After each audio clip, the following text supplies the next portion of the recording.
Monday, because we got the AWS groundbreaking on.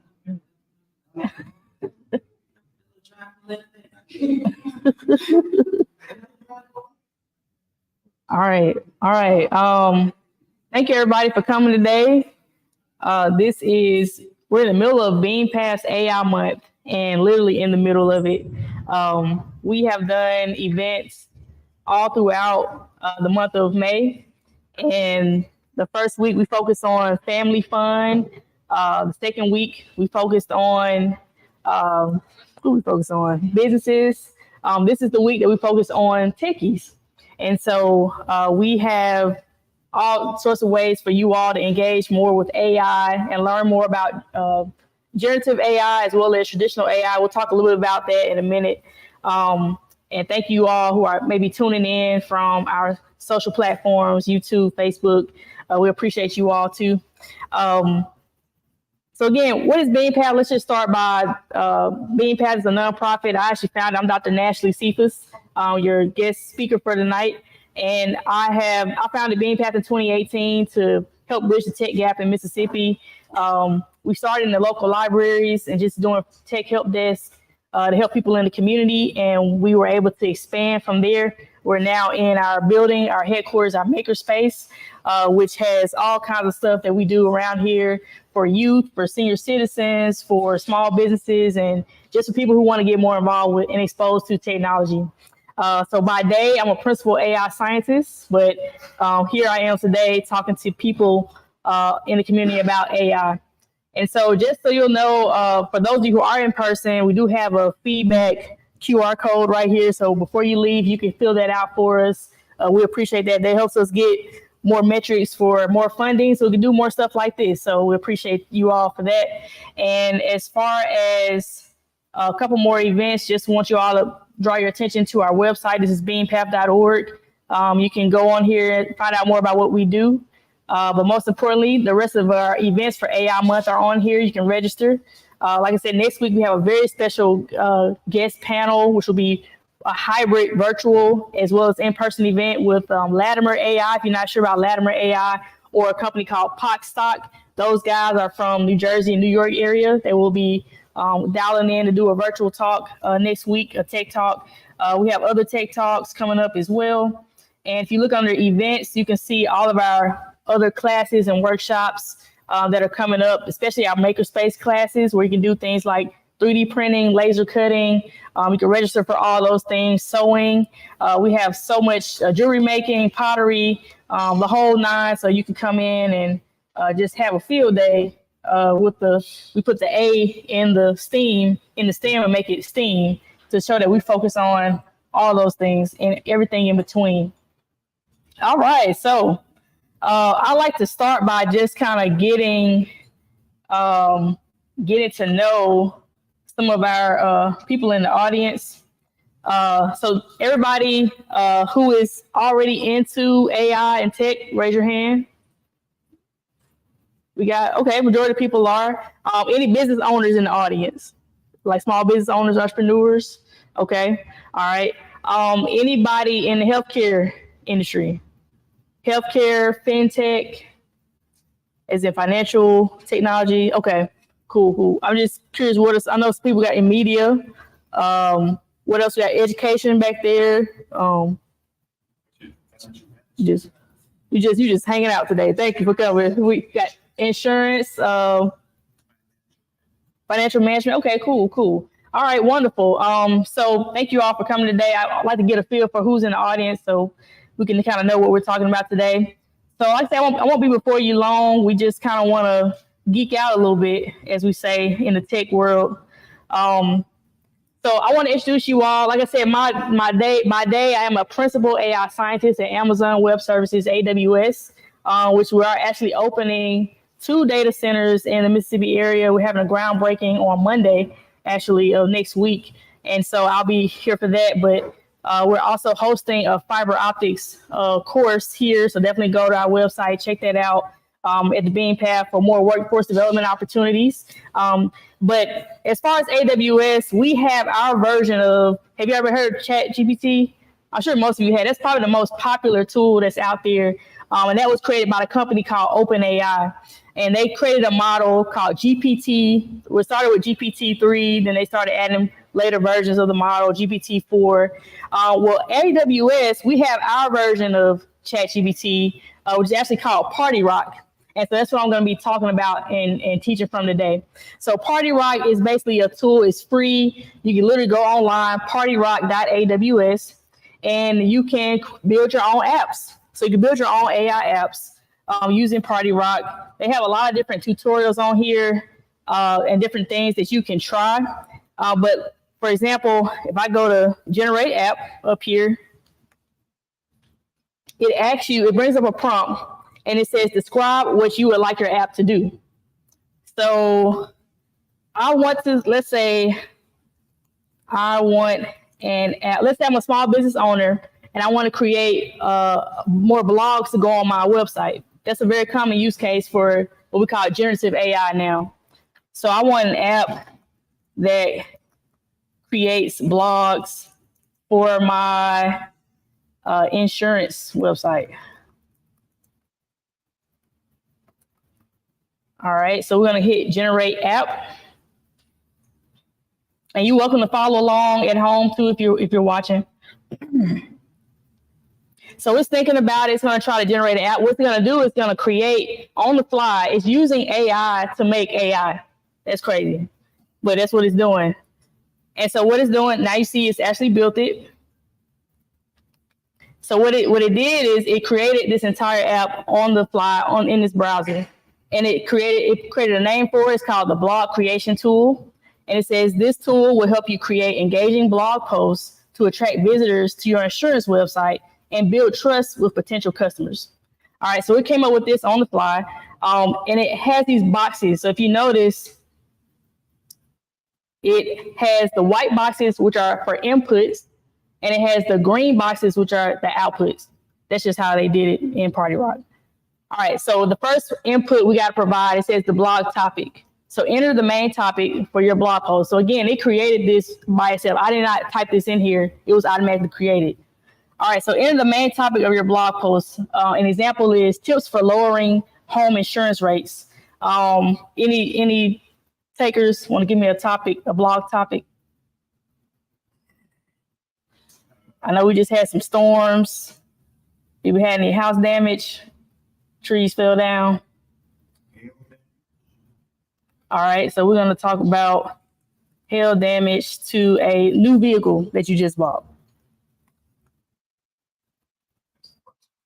Yeah. All right, so that's a good topic. It says you want to provide any additional details. Another input box here. Provide any additional context about the target audience, desired tone, style, or specific points to cover. So we can say target audience. We have a lot of senior citizens that come to Bean Path. So let's say target audience is senior citizens. And let's say we want a very formal tone, a very businessy type tone in a formal business tone. So that's how we want to talk about this topic in our blog. All right. So once we've done that, it says when you're ready, click play to run the app. So we're going to click play. So you see, it's actually generating the content on the fly. So it's creating a whole blog post for you to put on your website, on your insurance website. And you see that checkbox, it means it's completed. So let's check it out. Let's see what we got. So it says, here's a draft outline for a blog post on the topic, hail damage to a new vehicle. That's the topic that I gave it. So it has this first Roman numeral, which is the introduction. It says, attention-grabbing opening statement about the devastating impact of hail on a new vehicle. And it says B, brief overview of the topic and its importance for car owners. So it's outlining basically the blog post.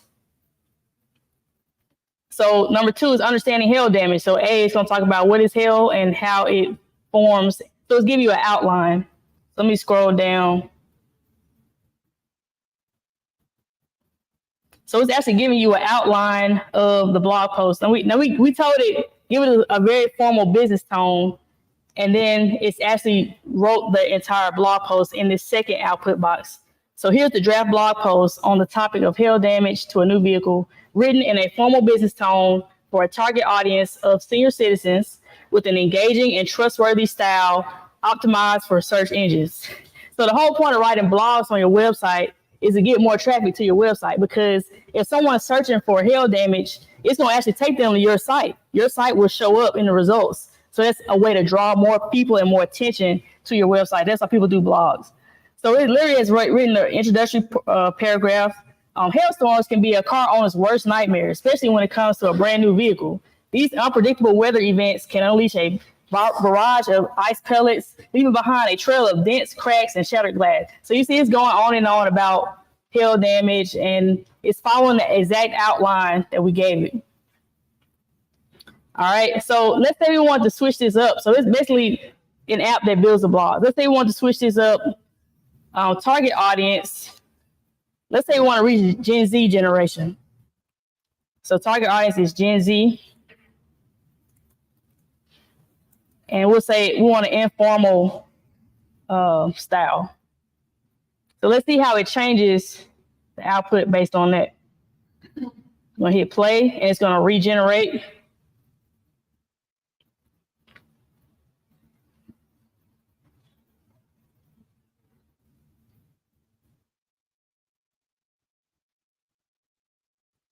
So it's taking a while.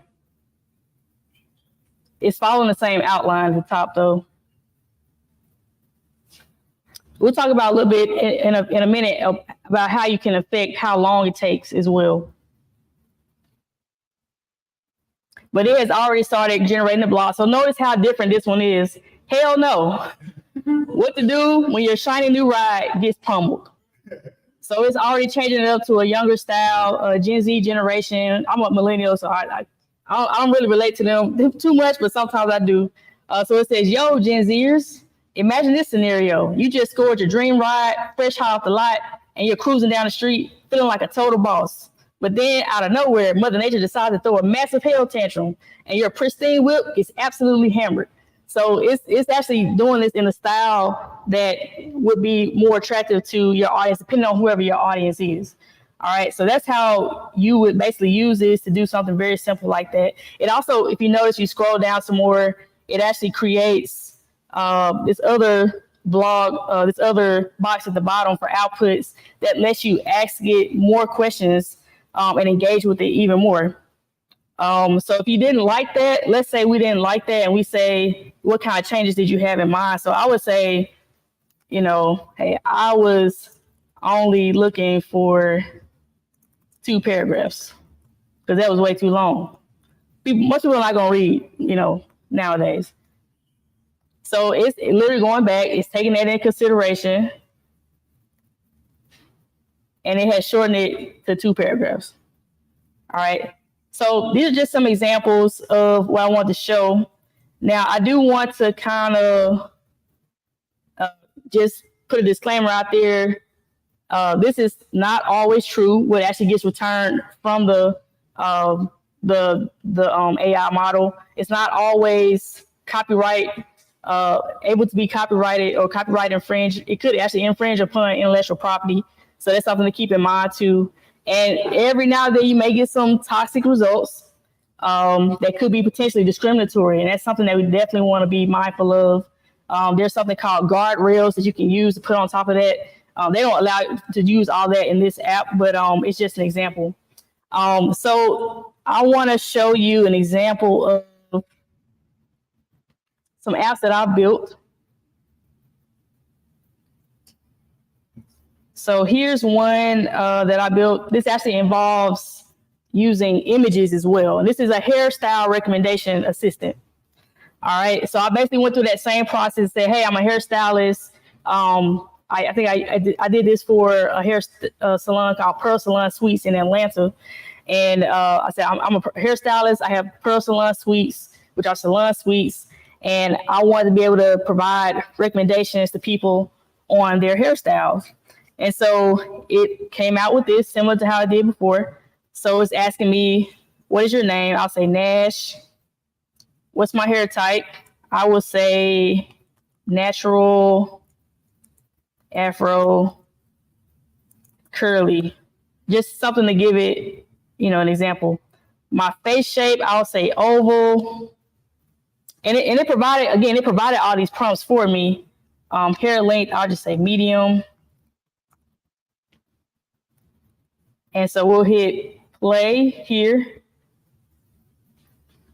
And so it's giving me a list of things. It says for Nash, with their natural afro curly hair texture, oval face, and medium hair length, I would suggest the following hairstyles. Curly afro, a curly frohawk, a curly updo, curly bangs, curly layers.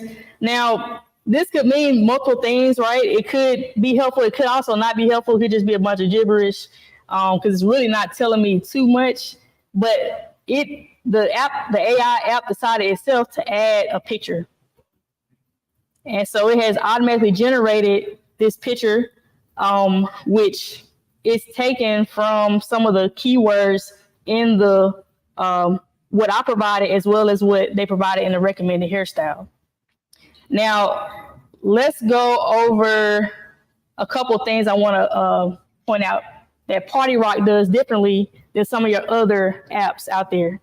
Now, we all know that if you don't know, for example, ChatGPT, OpenAI, they released, they already had the chat bot where you type in your text, similar to what we've been doing here. It doesn't necessarily create apps, but it has a chat bot. It also allows you to input text if you have a certain paid version, and it can create videos automatically on the fly. So you can say, hey, I want to create a video that has a dog walking through the woods with blue eyes, and it'll create that. Now they just today they released be able to provide multimodal inputs. That means text and images, and be able to get another output. So here, I would say the difference between Party Rock and ChatGPT, some of the other tools out there. There's another one called GenCraft.ai, Dolly. There's one Midjourney. There's so many out there now. And definitely come to the BeanPath AI agency. Shameless plug. We can show you more of those tools. But there are different models that go into creating these different types of apps and these different types of outputs. So what Party Rock allows you to do, we not only use our model at AWS, we let you select from a lot of different other models as well. So, for example, we have, actually, hold on a second. Let me back up. All right, so it lets you select from other models as well. So if I click the little, y'all know anytime you click on this little menu, it brings up your settings, right? So this actually brings up the settings for the blog app, the hairstyle recommendation app that we just created. So what it allows you to do, you can select from the different types of models. So there's so many types of generative AI models, not just GPT-4, GPT-3. There's one called Claude that was created by a company called Anthropic. It's probably one of the most popular ones. AWS created one called Titan. There's another one called Jurassic. Actually, Meta, Facebook created one called Llama. So there's so many different ones you can choose from, and you can switch them up in Party Rock and experiment with them to see which one best aligns with the style that you're looking for, whatever you're trying to do. So that one we used was called Sonnet. And by the way, these little blocks over to the right, it's just an indicator of how long each model takes. So the more you train a model, the more data you give it, more than likely it's going to take longer to actually provide a result. And so if you get one that has like only one block, it's going to be quicker than those that have 2 blocks or 3 blocks filled in. So Jurassic, for example, Jurassic 2 Ultra, it's a huge model. It's going to take a lot longer, on average 3 times longer than it would to compute something that only had 1 block. So we were already on, I think we're on the Sonnet one. So let's try the Titan Text Lite. Let's say we want to go really quickly. Now we got time today, right? So we had time to wait. But let's say you were doing this 100,000 times, like for a whole university, and everybody's using it at the same time. You really have to consider your time cost in that. So let's switch to Titan Text Lite. And we're going to hit save. and we're going to rerun to see how it affects the output. So it's regenerating. As you see, we got a much shorter result, but we also probably lost some of the accuracy in the details.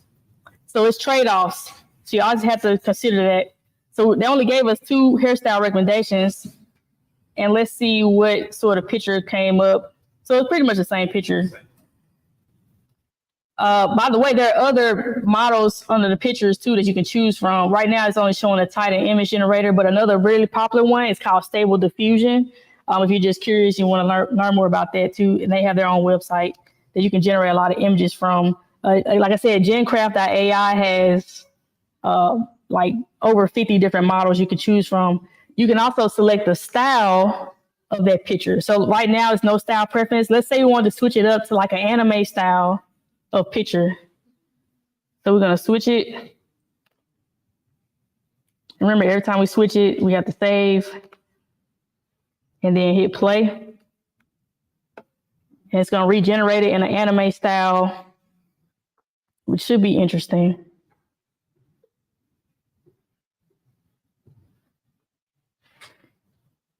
Okay, so you kind of get a little bit more of a cartoony look. For those anime fans out there. Let's try one more here. Fantasy art. Oh, it's not saving. It's not saving for some reason, but I think it did actually update.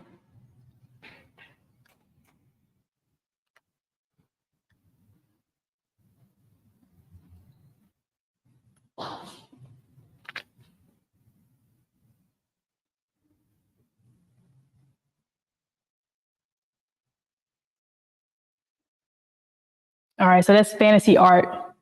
So all in all, it's still kind of giving fairly similar results to based on what we have here. Or is it? Could it be more inclusive? Could it be more, because really it's just showing afros. So we know that it's a lot more different ways to style the hair according to what's shown here.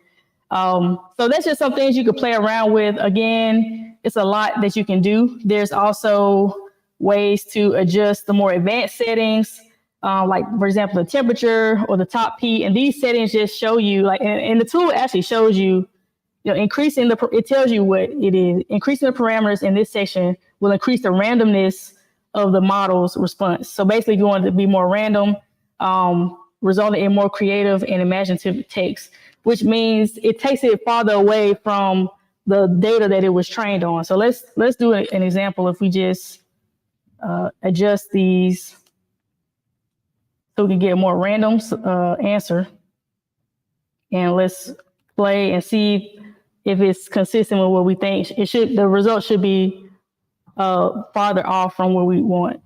So it's actually suggesting a high bun with a low bun accent, which is actually that's more descriptive than what we had before.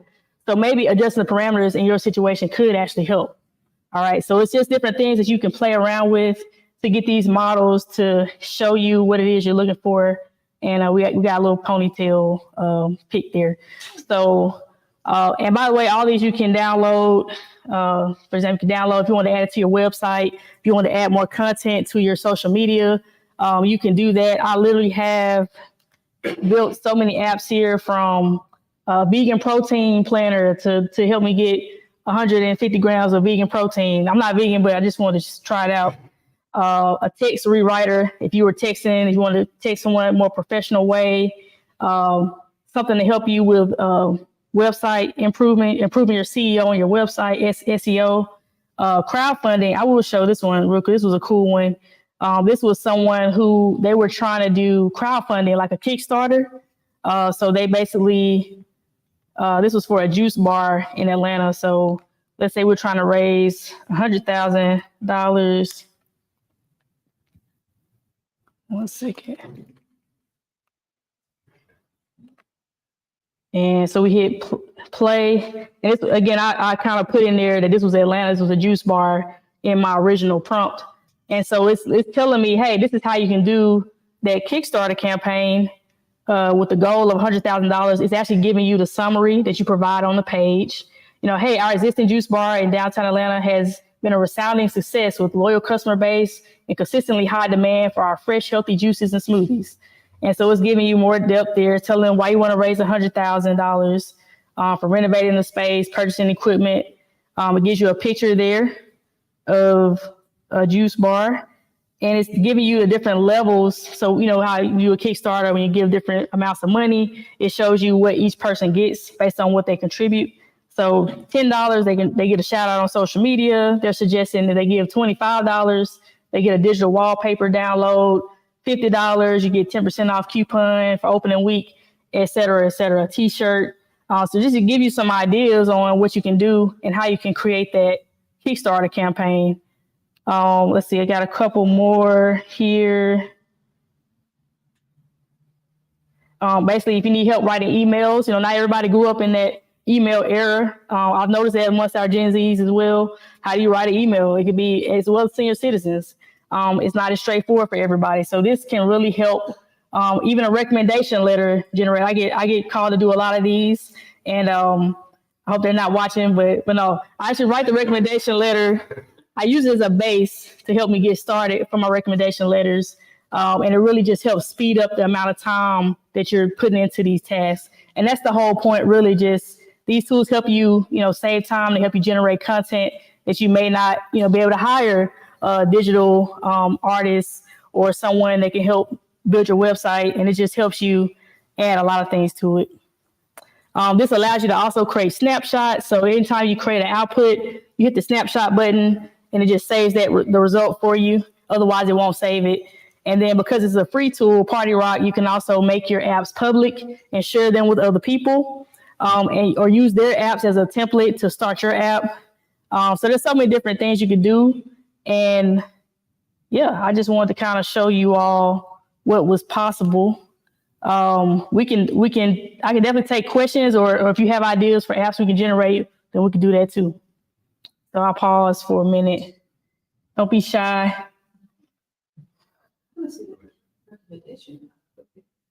Okay, you want to see the letter recommendation? Okay. Let me see. All right, so I think I just told it I need to write a recommendation letter. So this app will help you write a recommendation letter for a mentee. Start by providing some background in the form below. So what I would do here in the mentee background box, I would put like some information about their maybe their resume, or a paragraph about how we met or something like that, or how I know them. And or even if I've written a recommendation for them in the past, I need to switch it up, then I could put that in here. And just know that this tool, Party Rock, most tools out there, this is the case, but Party Rock does not save any information. It does not save any of your data that you put in here. That's just a thing that we do at AWS to keep from, privacy issues. But still be careful about what you're putting into these tools. If it's something confidential, if it's something with like your personal information that you don't want to get out there, I wouldn't do it. But, but we don't save any information. So I don't think I have. Let me just put something in here. I'll say Tiffany, I'm not going to ask your last name. I know we've got people. I'm going to say Bell, is a former mentee of mine from Macomb, Mississippi, who used to work with me in the computer lab and grade papers for my class at the university. All right, so even with just that small amount of information, I can see what kind of summary it gives me. So it actually does here, it creates a summary as well as the body of the recommendation. So it gives 1 or 2 sentences. So Tiffany Bell is a hardworking and detail-oriented individual who demonstrated strong organizational and computer skills during her time assisting me in the university computer lab and grading papers. I highly recommend her as a mentee based on her eagerness to learn and dedication to completing tasks accurately and efficiently. So and it basically goes to more depth there. Some of this may not be true, so you got to go back. You got to actually read it. A lot of people are not reading things and they're turning them in. And there is a way we can find out if you use Gen AI to create stuff too. So students, y'all, there's a way to find out. And then this is just another example for me. Like, let's say we switch the model up again. Claude is actually, now AWS model is tight model, but I actually like Claude better. But Claude is just has so much more to add. So again, if I switch it to, let's try the Meta Facebook model, Llama 2, and save, and then replay, and just see how it's different. So it switched up the text a little bit. So remember, all these models are trained on different things, so they're going to have different outputs. But it's still not a bad response there. So this one, when we switched it up, it actually put in dear, put a placeholder for their name. So these are just things in the model. It actually provides blanks for you to actually fill in stuff and doesn't try to automatically guess it. All right, so that's actually a really good feature for something like a recommendation letter, because you don't want to just make up stuff. It actually had the closing of the letter down there as well. So hopefully that kind of gave you understanding. Okay. We had another question. We'll take that question and that question. Widget button for user icons, possibly have it type of that you can present on the phone. Oh, so add a widget up here. Yeah. So this is to add other like if you want to add. So for example, when I hit add widget, it lets you add another input. Like if you want to add another input box, like let's say you want a time period. You only want to write about from this year to this year, or let's say you want to add a placeholder static text that you want to include in your output. You can also add an image. So we can also add a chat bot on here. So, for example, so this is the thing, because it's free, they don't let you get outside of going to this website to use the app. But like I said, you can share this link with anybody. Anybody can use it. They will need to sign up for an account though, I think. But again, it's free, so they will be able to go and use it. But just know that Party Rock is built on top of Amazon's product called Bedrock, which you can, if you had a developer, you could take the underlying back end of this front end interface, and you could implement it to an actual app that goes to like an app on the App Store. So the real product is Bedrock. It's kind of like a way to sell that product and also get a lot of test data, because they're getting a lot of test data from all these people using this app for free. And they're learning how people are using it. They're learning what works, what doesn't work. And that's really why companies provide stuff for free, so they can learn from the user and how the user's behavior, and then take that to make their product better. Question. So is it true or false if the AI will change what you say the next time you input the data? Like if it's the same data, will it always come back the same way, or like tomorrow if I input the same data, it may come back different? Yes, that's a good question. So all of these models, if you give it the exact same input and it's the first time you've ever given it, it should, like if you create another account and it didn't know that you already asked that question, it will create the same output. These models are trained on data that's not real-time data. So I say that, for example, let's say we scanned all the internet websites that were out there on Google, and we added them to our model. We trained it forever that day. If something was updated, like a new event happened, or let's say this person would write a recommendation letter for, they did something really cool, and we totally missed that because the model was trained before that event ever happened. So these models are all static. Majority of them are static. And now they update them and they let you know when they update them. But for the most part, it should create the same response as long as it's the same version of that model. And that's one thing to keep in mind when you're building applications with Gen AI. These are all third-party tools we don't control. So any given day, they can update the model, and it can actually change the behavior to me and my customers, and so it's kind of tricky, right? So they can update it at the whim. I mean, it's according to them, it's their product, right? So that has caused problems in the past. It has also caused problems for us as well, because anytime you create a new model, you're not guaranteed to get the same performance that you did in every single group, every single customer across the board. You may have better performance here, but worse performance over here. So, but that's a good question. That came in, that was for example, when we were doing this SEO thing, let me see, where is it?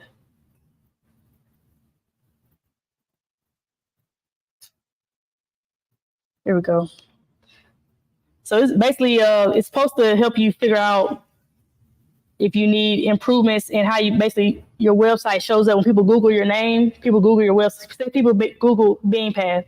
And let's say BeanPath wasn't showing up in Google. I think it does show up in Google now, like the first one. But before, when we were just getting started, Google didn't know who we were. People weren't Googling us, so it doesn't save us in there as much. So this was supposed to be a tool where it allows you to see where your website shows up in the list. But again, if that list is ever changing, it only dates back to whenever this model was created. So we're saying, so it's basically giving me some examples of how I can improve how BeanPath's website shows up higher in the search results. But some of this stuff some stuff doesn't make sense, because I know we got headings, I know we got metadata. So this is like false information. So again, the model's not always going to return true information. I know we got an SSL certificate, so it's just giving generic stuff here that's not really relevant to what we're doing. So now this thing where it says your competitor's website, let's say we wanted to compare it with, I don't know, United Way. So they should have a much higher, I think it's unitedway.org.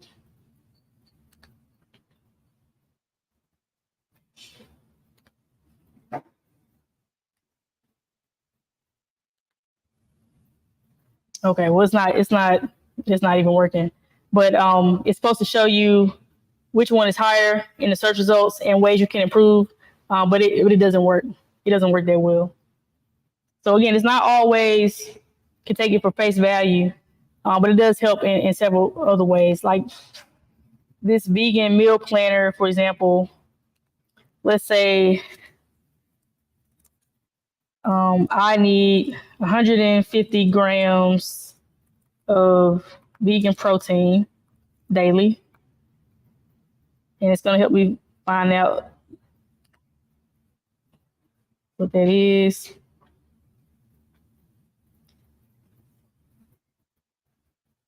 So, and I actually gave it these things. Like I told, I don't like tofu, and don't put that in there. And so it's going to continue on, but it still adds tofu.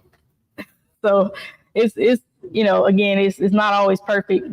I've actually done this before where it shows it doesn't even add up to 150. It was like much less. I know I misspelled protein, but anyway.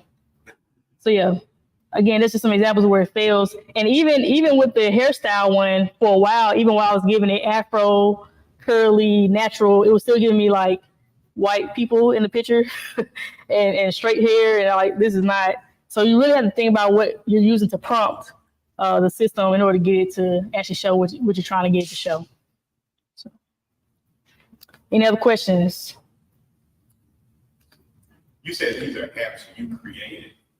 Yeah. So when you create it, when you hit that generate app, it saves it onto your account, and you can, it just saves it there for you to reuse. So it will save your login. Yep. It's entered information and constantly pull the view from that. Yep. And which you are put in. Yep. So it's constantly learning who you are. Yeah. Yeah. Chat GPT does that a lot too. if you save a snapshot, like that response I just got, if I saved it as a snapshot, which I have some snapshots saved here. Like for example, the financial model. So this was, I was asking it, can you give me a value proposition of opening up a juice bar in Atlanta and what's the competitive analysis? So it gave me all of that and it saved it for me because I hit snapshot. So I can go down here. So it's saying like year one revenues, it's giving examples of year two revenues, the expenses you need, like what you would actually put in a business plan or a pitch deck. And then it says, I'm here to answer questions about this juice bar business plan. So you can keep asking it questions. You can tell it to redo what was up above, given you only want to spend this amount the first year, this amount the second year, and it will save it and remember all of that and incorporate that into, your next version of results. Can it help you find funding? It can give you some suggestions, but you got to do that on your own. But it can definitely give you some suggestions. It's not talking to anything live. That's the only thing. Now, as we move forward in generative AI, and again, we focus on generative AI today. Maybe my colleague Natter tomorrow will do some other AI, traditional AI. But as we move forward, the beauty of generative AI is when you connect it to your actual data. So let's say that I have a business like BeanPad. Let's say we've been in operation over 5 years. Let's say we have all sorts of past programs, past video content like this, past pictures, and we want to create all these AI models using all that past data. And let's say, hey, given what BeanPath has done in the past, give me a 3-year plan and budget to submit as a grant proposal, and it can do it. And it can do it very successfully because it actually has access to our actual data. So whereas here, it can only pull what it knows off the internet. But the beauty, and as you see more products and tools now, they're going to be moving towards letting it connect to your data, letting it connect to our email, letting it connect to our Slack messages. And again, you got to be really careful because some information is private that you don't want it to have access to. You have to guard yourself against that. So can you make a short video or show like that? Yeah, so that's the OpenAI's tool called Sora, Sora. They're not paying for this, so we're not going to show the examples, but it does let you do that. It creates a video. You can tell it to create a commercial. You can tell it to create a snippet for social media and things like that. So just giving it text input. That's the one that creates video. It creates videos, yeah. And it's not the only one, but it's probably one of the most popular ones. Yeah.